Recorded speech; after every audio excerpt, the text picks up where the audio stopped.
السلام علیکم ورحمۃ اللہ وبرکاتہ۔ الحمد للہ وکفی وسلام علی عباده الذین اصطفى، اما بعد اعوذ باللہ من الشیطان الرجیم، بسم اللہ الرحمن الرحیم۔ ویل لکل ہمزۃ لمزہ الذی جمع مالا وعددہ يحسب أن ماله أخلده كلا لينبذن في الحطمة وما أدراك ما الحطمة نار الله الموقدة التي تطلع على الأفئدة إنها عليهم مؤصدة في عمد ممددة۔ صدق الله المولانا العظيم، وقال النبي صلى الله عليه وسلم الغیبۃ اشد من الزنا، او کما قال علیہ الصلاۃ والسلام۔ برادران اسلام، معزز سامعین کرام،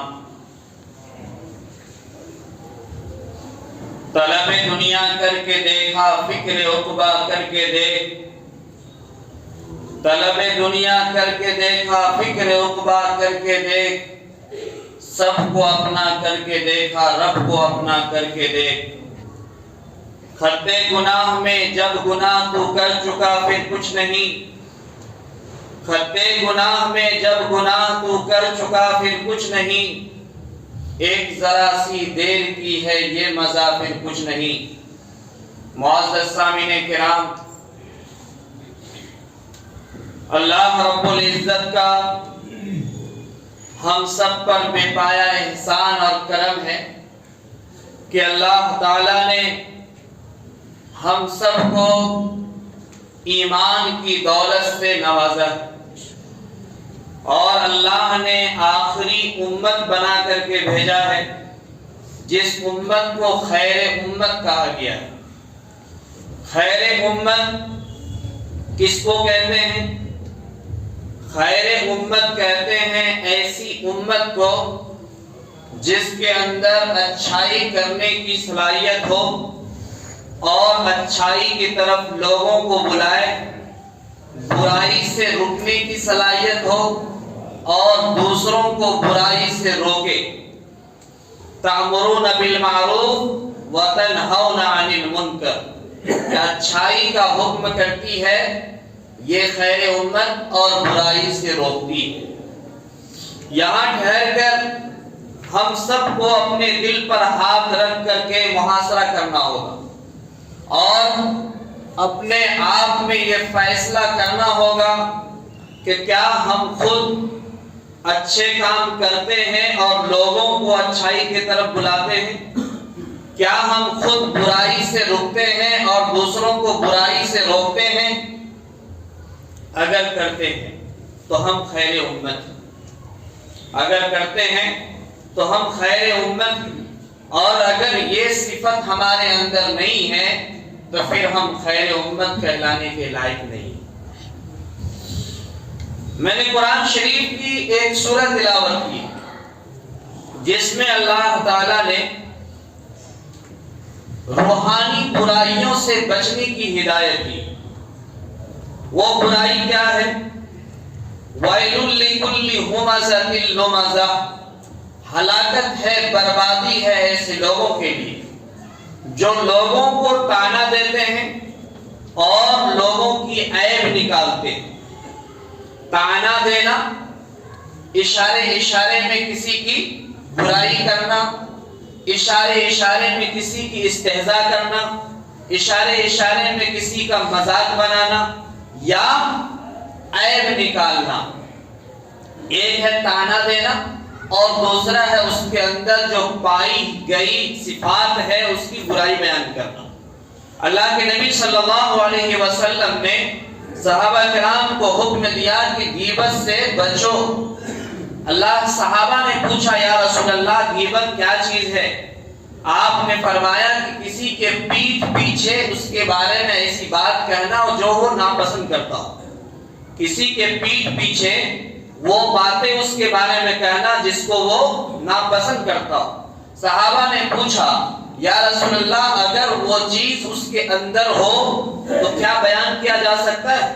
آپ نے فرمایا یہی تو غیبت ہے کہ اس کے پیٹھ پیچھے تم اس کی برائی کر رہے ہو۔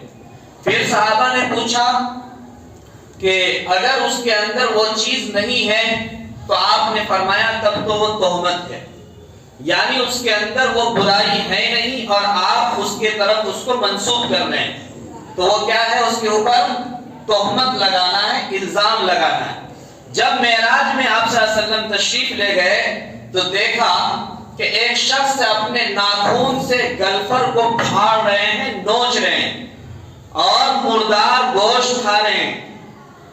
حضرت جبرائیل امین سے آپ صلی اللہ علیہ وسلم نے سوال کیا، پوچھا کہ جبرائیل یہ کون لوگ ہیں جو خود اپنے ناخون سے اپنے گال کو، رخسار کو نوچ رہے ہیں اور گوشت کو نوچ نوچ کر کے خون بہا رہے ہیں اور مردار کا گوشت کھا رہے ہیں؟ جبرائیل امین نے فرمایا کہ یا رسول اللہ یہ وہ لوگ ہیں جو کسی کے پیٹھ پیچھے ان کی برائی کرتے تھے، کسی کے پیٹھ پیچھے ان کی برائی کرتے تھے، ان کو وہ عذاب دیا جا رہا ہے۔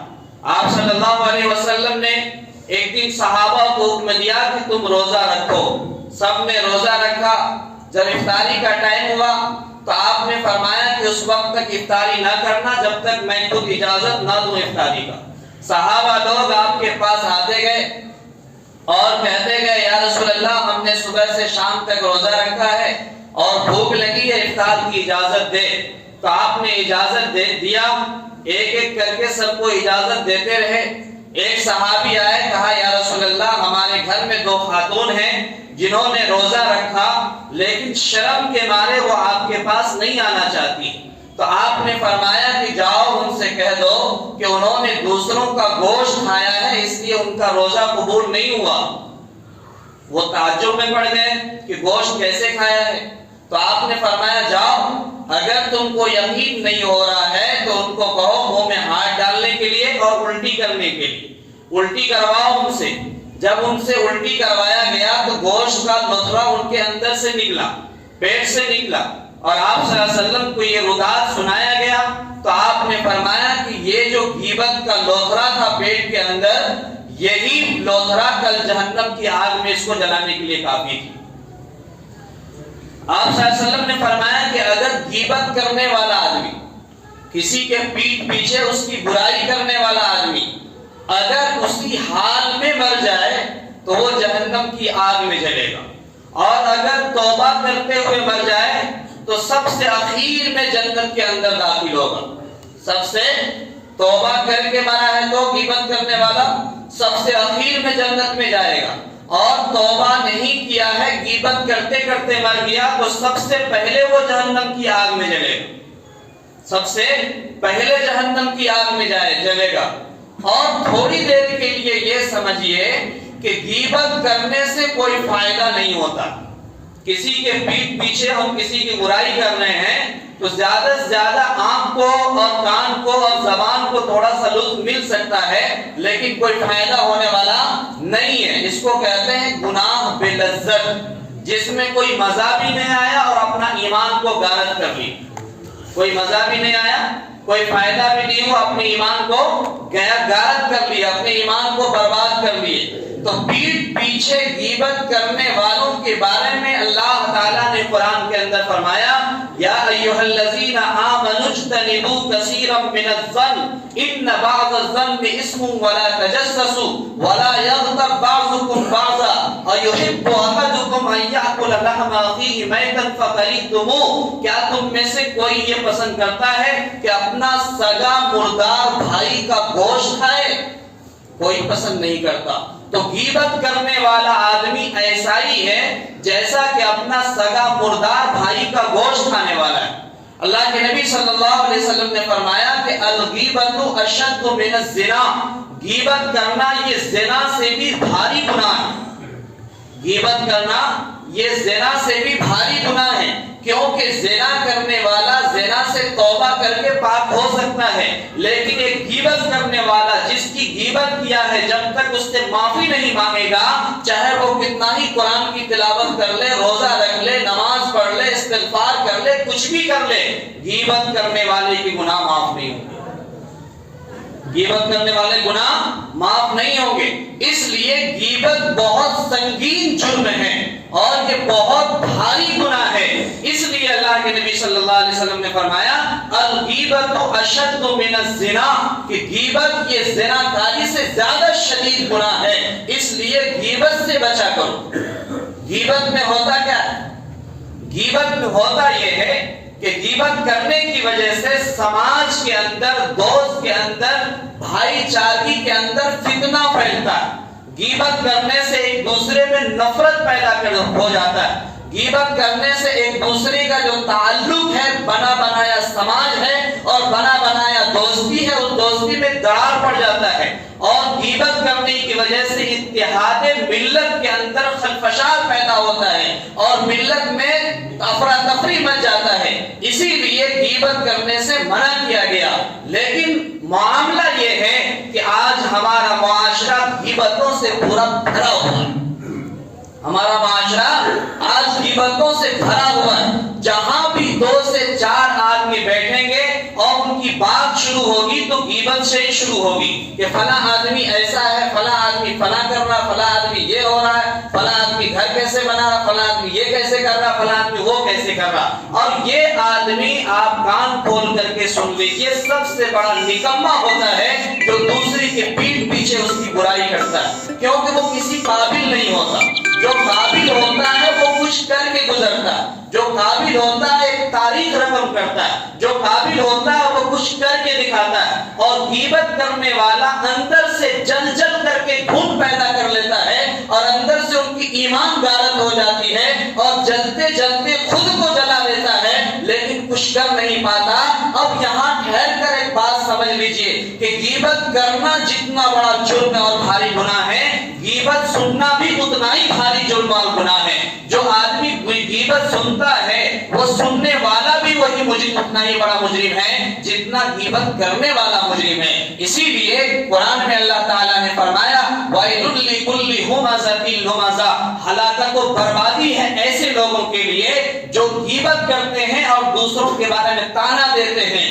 اور الَّذِي جَمَعَ مَالًا وَعَدَّدَهُ يَحْسَبُ أَنَّ مَالَهُ أَخْلَدَهُ، اللہ تعالیٰ فرماتے ہیں کہ یہ لوگ اپنے مالوں کو گن گن کر کے رکھتے ہیں، اللہ کے راستے میں خرچ نہیں کرتے۔ یہ عادت ہے بخیل لوگوں کی۔ بخیل لوگ مال کو بار بار گنیں گے، نہ وہ اپنے اوپر خرچ کریں گے، نہ گھر والوں پر خرچ کریں گے، نہ اللہ کے راستے میں خرچ کریں گے۔ جو لوگ اللہ کے راستے میں اپنا مال خرچ نہیں کرتا، الذی جمع مالا وعددہ یحسب ان مالہ اخلدہ کلا لینبذن فی الحطمہ، اے نبی آپ ان سے کہہ دیجئے کہ تمہارا یہ مال حطمہ میں جانے والا۔ وما ادراک ما الحطمہ نار اللہ الموقدہ، حطمہ کیا چیز ہے؟ لوگ سوال کرتے ہیں حطمہ کیا چیز ہے؟ اللہ فرماتے ہیں نار اللہ الموقدہ، وہ اللہ کی سلگائی ہوئی آگ۔ کس کی؟ اللہ کی سلگائی ہوئی آگ ہے۔ یہ عام آدمی کی لگائی ہوئی آگ نہیں بلکہ اللہ کی سلگائی ہوئی آگ۔ یہ وہ آگ ہے جو دنیا کی آگ سے 69 گنا زیادہ شدید ہے، 69 گنا زیادہ جلانے کی صلاحیت ہے۔ اور نار اللہ الموقدہ التی تطلع علی الافئدہ، اس آگ کا عالم یہ ہے کہ یہ انسانوں کے دلوں کو جھانک لیتی ہے۔ یہ آگ انسانوں کے دلوں کو جھانک لیتی ہے، یعنی کس کے سینے میں ایمان ہے اور کس کے سینے میں ایمان نہیں ہے۔ جب اس کے جسم میں آگ لگائی جاتی ہے تو سب سے پہلے کافروں کے دل کے اندر وہ آگ جل جاتی ہے اور دل کے بعد پھر پورے جسم کو جلاتی ہے، اور جو ایمان والے ہوتے ہیں اس کے دل تک وہ آگ نہیں پہنچتی ہے۔ لیکن یہ تینوں کام کرنے والے، عیب لگانے والے، طعنہ دینے والے اور مال کو گن گن کر رکھنے والے، اللہ کے راستے میں خرچ نہ کرنے والے، ان 3 آدمیوں کو جب آگ میں جلایا جائے گا تو جس قدر ان کے جسم کو جلایا جائے گا اتنا ہی اس کے روح کو بھی جلایا جائے گا، اور اس سے بڑھ کر کے ان کے دل کو بھی اسی قدر جلایا جائے گا۔ دنیا کی آگ کا عالم یہ ہے کہ جب جسم میں آگ لگ جاتی ہے، گھر میں آگ لگ جاتی ہے تو دل تک آگ جب تک پہنچتی ہے تب تک وہ مر چکا ہوتا۔ دل تک جب تک آگ پہنچتی ہے تب تک وہ مر چکا ہوتا ہے، ان کی روح پرواز کر چکی ہوتی ہے. لیکن جہنم کی آگ اتنی شدید آگ ہے، اتنا بھیانک آگ ہے کہ وہ جتنا ظاہر جسم کو جلائے گی اتنا ہی اندرونی جسم کو بھی جلائے گی. نار اللہ الموقدہ التي تطلع على الافئدہ انها علیہم مؤصدہ فی امد ممددہ. اور جب وہ گھبرا کر کے وہ جہنم کی آگ میں جانے کے بعد گھبرا کر کے وہ سوچیں گے کہیں ہم بھاگ جائیں، ہم پر کہیں موت طاری ہو جائے، ہم پر موت آ جائے تاکہ عذاب میں خفت آ جائے، عذاب میں کمی پایا جائے، عذاب کو روک لیا جائے. تو اللہ فرماتے ہیں نہیں، بلکہ آگوں میں اس کو بند کر دیا جائے گا، ستونوں میں اسے باندھ دیا جائے گا. آگوں میں، آگ کے ستونوں میں اسے کیا کیا جائے گا؟ باندھ دیا جائے گا، اور کمرہ کو بند کر دیا جائے گا، اور اس میں آگ جل رہی ہوگی، اور اس آگ کے اندر عذاب میں اس شخص کو مبتلا کر دیا جائے گا. کتنا خطرناک عذاب ہے اللہ، کتنا خطرناک عذاب ہے. اس لیے میرے بھائیوں، اللہ نے ہمیں مختصر زندگی دے کر کے بھیجا، اور یہ مختصر زندگی اپنے اعمال کو سنوارنے کے لیے، اپنی زندگی بنانے کے لیے، اپنے نسلوں کو سدھارنے کے لیے، اپنے آپ کو صحیح راستے پر چلانے کے لیے. اگر اپنے آپ کی اصلاح نہیں کرتے، اپنے آپ کو نہیں سدھارتے، اپنی نسلوں کو نہیں سدھارتے ہیں، تو پھر وہ دن دور نہیں، ہم تو دنیا سے چلے جائیں گے. لیکن قبر کے گڈھا میں جب جائیں گے تو وہاں ہمارا انجام کتنا برا ہوگا، ہمارا حشر کتنا برا ہوگا. اس لیے اٹھنے سے پہلے یہ عزم کیجئے، یہ ارادہ کیجئے کہ ہم سے انشاءاللہ کبھی بھی کسی کی غیبت نہیں ہوگی، ہم کسی کی برائی نہیں کریں گے. اگر کسی کے ساتھ کوئی معاملہ ہے تو آپ ان سے بیٹھ کے بات کریں گے، ان کو جا کر کے بتائیں گے کہ آپ کے اندر یہ چیز غلطی لگ رہی ہے، ہم کو یہ اس چیز کو سدھار دیجیے، یہ چیز آپ کا شریعت کے خلاف ہے، یہ چیز آپ کا صحیح نہیں ہے. اگر ان کو بولیں گے جن کے اندر عیب پایا جا رہا، برائی ہے، تو اس کی اصلاح ہو جائے گی، وہ خود اصلاح کر لے گا. لیکن دوسرے تیسرے کو بولیں گے تو اس میں کیا اصلاح ہو پائے گی؟ اس میں کیا اصلاح ہوگی؟ اصلاح کچھ نہیں ہوگی، بلکہ صرف بدگمانی پھیلے گی، اس سے بدگمانی پھیلے گی، دوسروں کے اندر اس کے برائی پائی جائے گی، ان کے اندر ان کے غلط خیال آئیں گے. اور انسان کی جان، مال، عزت، یہ تینوں چیزوں کو دوسرے مسلمان پر حرام کر دیا گیا ہے، دوسرے مسلمانوں پر حرام کر دیا گیا ہے. نہ تو مال کو نقصان پہنچا سکتے ہیں، نہ جان کو نقصان پہنچا سکتے ہیں، نہ کسی کی عزت کو نقصان پہنچا سکتے ہیں. یہ تینوں چیزیں اللہ کی امانت ہے، یہ تینوں چیزیں اللہ کی امانت ہے. مال بھی اللہ کو لینے کا حق ہے، جان بھی اللہ کو لینے کا حق ہے، اور عزت بھی اللہ کو لینے کا حق ہے، کیونکہ یہ سب اللہ کا دیا ہوا. الذین خرجوا الم تر الی الذین خرجوا من دیارہم وهم الوف حذر الموت. ایک قوم کو، بنی اسرائیل میں ایک قوم کو اللہ تعالیٰ نے حکم دیا کہ جاؤ تم اللہ کے راستے میں جہاد کرو، تو وہ موت کے ڈر سے گھر چھوڑ کر کے بھاگ گئے. وهم الوف، ان کی تعداد 1000 کی تھی. حذر الموت، موت کے ڈر سے ہی وہ بھاگے تھے. فقال لهم اللہ موتوا، اللہ تعالیٰ نے فرمایا کہ مر جاؤ، سب کے سب مر گئے. ثم احیاهم، اللہ تعالیٰ نے انہیں 1000 کو زندہ کیا، اور زندہ کرنے کے بعد اللہ تعالیٰ نے فرمایا کہ اللہ تعالیٰ کا تم پر بڑا احسان ہے، فضل ہے کہ اللہ تعالیٰ نے تم کو دوبارہ زندہ کیا ہے. کیا سمجھ میں آیا؟ سمجھ میں یہ آیا کہ جس موت سے ہم بھاگتے ہیں وہ موت اللہ کے قبضہ میں، جس مال سے ہم بھاگتے ہیں وہ مال اللہ کی امانت ہے. وَلِلَّهِ مِيرَاثُ السَّمَاوَاتِ وَالْأَرْضِ، زمین آسمان کے میراث کا حقدار کون ہے؟ اللہ تعالیٰ.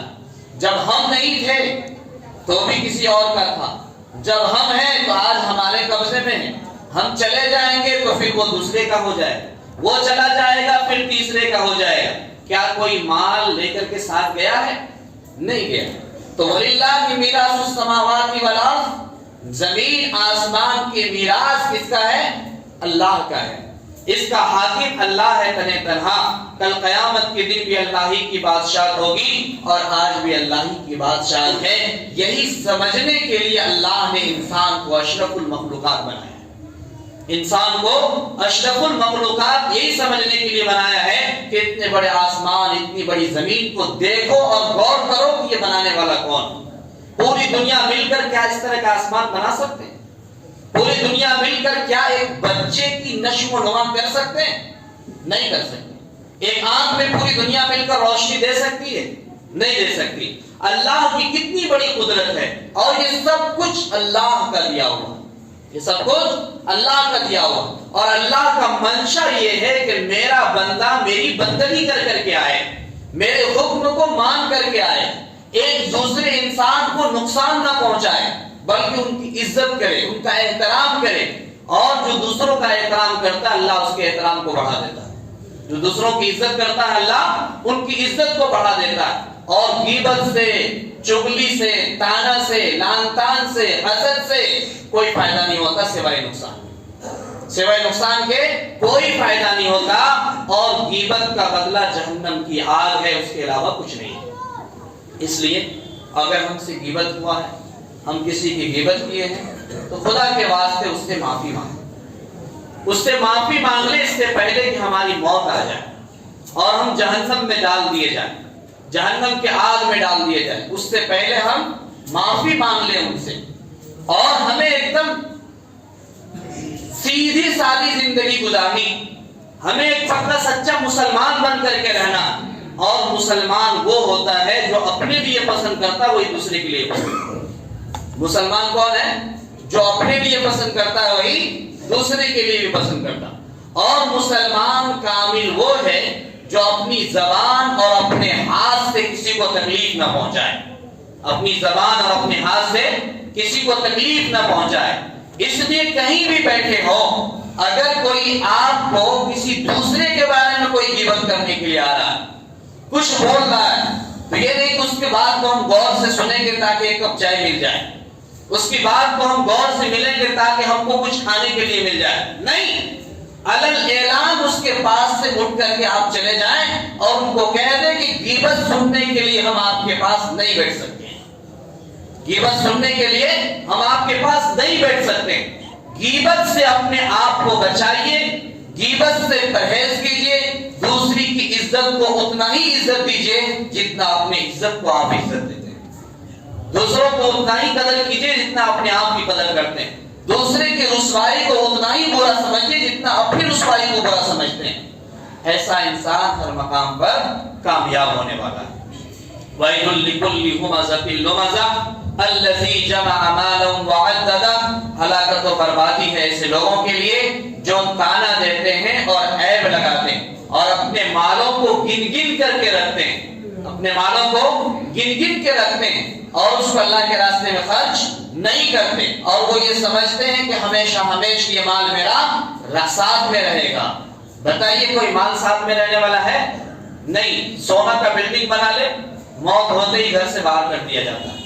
سب کچھ ان کا دھرا کا دھرا رہ جاتا ہے. ہاتھ کی انگوٹھی بھی کھینچ لیے جاتے ہیں. اتنا خوبصورت اور مہنگا کپڑا پہنا ہو کپڑا بھی اتار لیا جاتا ہے اور کفن میں اس کو لپیٹ دیا جاتا ہے. اور اس کے بعد منزل اور مقام وہی ہوتا ہے جو سب کا منزل اور مقام ہے. انا للہ و انا الیہ راجعون. اللہ نے ہی ہم کو پیدا کیا اور اللہ کی طرف ہی ہم کو لوٹ کر کے جانا.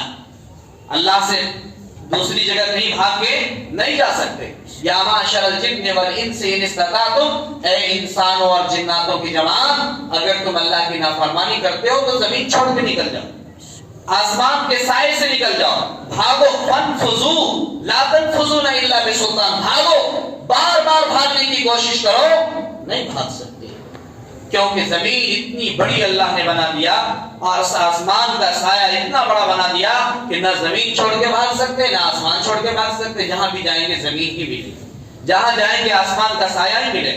تو پھر اللہ کی بنائی ہوئی زمین کو ہم کیوں نہ بھاگیں؟ اللہ کے بنائے ہوئے آسمان کے سائے میں رہ کر ہم کیوں گناہ کریں؟ ہم پاک پوتر زندگی گزاریں اور ہم سے گناہ ہوا ہے تو ہم استغفار کریں، روئے اللہ کے سامنے، توبہ کریں، گڑ گڑائے اور اپنے ایمان کے لیے اتنا ہی فکر کریں جتنا اپنی دنیا کے لیے فکر کرتے ہیں۔ اپنے گھر کے لیے جتنا فکر کرتے ہیں اتنا ہی اپنے ایمان کے لیے بھی فکر کریں۔ جتنا کام سیکھنے میں وقت لگاتے ہیں اتنا ہی دین سیکھنے میں بھی وقت لگائیں، اتنا ہی دین سیکھنے میں وقت لگائیں۔ دین سیکھنا ضروری ہے، اور دین جب تک نہیں سیکھیں گے اس وقت تک نہ ہمارا نماز صحیح ہوگا، نہ ہمارا روزہ صحیح ہوگا، نہ ہمارا حج صحیح ہوگا، کوئی بھی ارکان ہمارا صحیح نہیں ہو سکتا ہے بغیر علم کے، کیونکہ اعمال کا دار و مدار نیت کے اوپر ہے، اور اعمال کا جتنے بھی ارکان ہیں وہ سب کے سب علم کے وادی سے ہو کر ہی گزرتا ہے، وہ سب کے سب علم کے وادی سے ہو کے ہی گزرتا ہے، اور علم اگر نہیں رہا تو اللہ کی پہچان بھی نہیں ہو سکتی ہے، اللہ کی معرفت نہیں ہو سکتی ہے۔ پھر ہم بیجا سوال کریں گے، بے لگام کی طرح بولیں گے، ہماری حیثیت نہیں رہے گی، ہماری حقیقت نہیں رہے گی، اور علم رہے گا تو اس پر ہم کو زبان پر کنٹرول رہے گا کہ کیا ہمیں بولنا چاہیے اور کیا نہیں بولنا چاہیے، کب بولنا چاہیے کب نہیں بولنا چاہیے، کیا ہمارے لیے جائز ہے کیا ہمارے لیے ناجائز ہے، ہم مسجد میں بیٹھے ہیں کہ غیر مسجد میں بیٹھے ہیں، ہم اللہ کے سامنے بیٹھے ہیں کہیں اور بیٹھے ہیں، تو احترام ہے اس کے سامنے جن کے پاس علم ہے، معیار ہے، اور معیار کے علاوہ جو بے لگام اس کے لیے کوئی احترام نہیں، کوئی جگہ کی وقت نہیں۔ اس لیے میرے بھائیوں، اللہ تبارک تعالیٰ سے دعا کیجئے اللہ تعالیٰ ہم سب کو غیبت جیسے منحوس چیزوں سے ہم سب کی حفاظت فرمائے اور ہمارے سماج کو بچائے۔ اللہ تبارک تعالیٰ ہم سب کو کہنے سننے سے زیادہ عمل کرنے کی توفیق نصیب فرمائے۔ بھائی ایک ضروری اعلان یہ ہے کہ دارالایمان ٹھوکراہا جس میں دو مدرسہ چلتے ہیں، ایک بنات ہے اور دوسرا بنون ہے، اس میں مولانا معیز الدین صاحب تشریف لائے ہوئے، حافظ معظم صاحب، مدرسے میں تعمیری کام چل رہا ہے اور بچے بہت زیادہ ہیں، آپ حضرات سے گزارش ہے کہ ان کے بھرپور تعاون کریں گے، وہ باہر میں گیٹ کے پاس کھڑے رہیں گے۔ دوسرا اعلان یہ ہے کہ 3-4 فروری یعنی آج اور کل مدرسہ رشیدیہ گنپت گنج میں بہت بڑا پروگرام ہو رہا ہے، 2 دن کا پروگرام ہے، کل 11-12 بجے دعا ہوگی، اس میں نائب امیر شریعت اور مفتی سہراب صاحب وغیرہ بڑے بڑے علماء کرام تشریف لا رہے ہیں، جو جانا چاہتے ہیں اس میں جائیں گے۔ تیسرا اعلان یہ ہے کہ 17, 18, 19 فروری کو اجتماع ہونے جا رہا ہے کمل پور میں، جو بہت بڑا اجتماع ہے، کئی لاکھ لوگ اس میں انشاءاللہ آئیں گے، اور اس میں ہمارا جان مال سب کچھ لگے، اور موقع ملے تو تھوڑا وہاں پہنچنے کی کوشش کریں، دیکھیں کہ وہاں کیا کمی رہ گیا ہے، کیا زیادہ ہے، کیا ہمارا بھی کچھ پیسہ اس میں لگ جائے۔ یہاں سے ایک بار 10,000 روپیہ اور ایک بار 13,000 روپیہ، تو 23,000 روپیہ وہاں پہنچا دیا گیا ہے، اور بھی جو اللہ کا بندہ ہے دینا چاہتے ہیں تو وہ دے سکتے ہیں، وہ جائے گا انشاءاللہ۔ چوتھا اعلان یہ ہے کہ ہماری مسجد میں اسی اجتماع کی تیاری کے لیے ایک جماعت آئی ہوئی، اور جماعت وہ کام کر رہی ہے، ہم سب کے لیے گزارش ہے کہ جب جماعت اللہ کی دین لے کر علم سیکھنے کے لیے آتی ہے تو اس کا تعاون کرنا، ان کی مدد کرنا ہر مسلمان کی ذمہ داری بنتی ہے۔ ہمارے گھر میں اگر کوئی مہمان آ جائے تو اس کی ہم عزت کرتے ہیں، اور اللہ کے گھر میں کوئی مسافر آ جائے یا کوئی دین سیکھنے آ جائے تو وہ سارے مسلمان کا کیا ہوتا ہے، وہ مہمان ہوتا ہے، تو اللہ کے رسول کا مہمان ہمارا مہمان، تو اس کی عزت کرنا، اس کا تعظیم کرنا ہم سب کی ذمہ داری ہے۔ اللہ تعالی ہم سب کو عمل کرنے کی توفیق نصیب فرمائے۔